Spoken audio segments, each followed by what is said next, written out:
ঢাকায় আজ বজ্রসহ বৃষ্টির সম্ভাবনা রয়েছে, সেই সঙ্গে বইতে পারে দমকা বা ঝড়ো হাওয়া। সোমবার 4 মে বাংলাদেশ আবহাওয়া অধিদপ্তরের ঝড় সতর্কীকরণ কেন্দ্র থেকে প্রকাশিত সকাল 7টা থেকে পরবর্তী 6 ঘন্টার ঢাকা ও আশপাশের এলাকার আবহাওয়ার পূর্বাভাসে এমন তথ্য জানানো হয়েছে।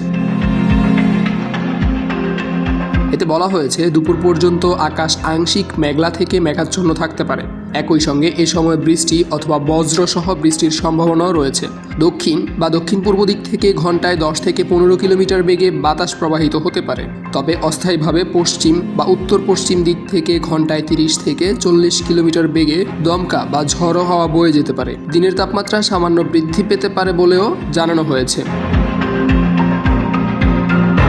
পূর্বাভাসের তথ্য অনুযায়ী সকাল 6টায় ঢাকার তাপমাত্রা ছিল 25.0 ডিগ্রি সেলসিয়াস এবং এ সময়ে বাতাসের আর্দ্রতার পরিমাণ ছিল 93%। গতকাল ঢাকার সর্বোচ্চ তাপমাত্রা ছিল 32.0 ডিগ্রি সেলসিয়াস আর আজকের সর্বনিম্ন তাপমাত্রা রেকর্ড করা হয়েছে 24.5 ডিগ্রি সেলসিয়াস।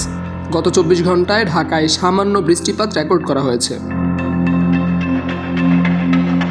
অন্যদিকে গতকাল রাতে প্রকাশিত সারা দেশের পূর্বাভাসে বলা হয়েছে, আজ সন্ধ্যা 6টার মধ্যে ঢাকা, ময়মনসিংহ ও সিলেট বিভাগের অনেক জায়গায় এবং রংপুর, রাজশাহী, খুলনা, বরিশাল ও চট্টগ্রাম বিভাগের কিছু কিছু জায়গায় অস্থায়ীভাবে দমকা বা ঝড়ো হাওয়া সহ বিদ্যুৎ চমকানো সহ হালকা থেকে মাঝারি ধরনের বৃষ্টি বা বজ্রসহ বৃষ্টি হতে পারে।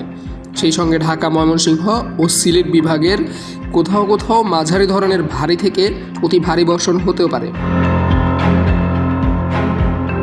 তাপমাত্রার পূর্বাভাসে বলা হয়েছে, সারা দেশে দিনের তাপমাত্রা সামান্য বাড়তে পারে, তবে রাতের তাপমাত্রা প্রায় অপরিবর্তিত থাকতে পারে।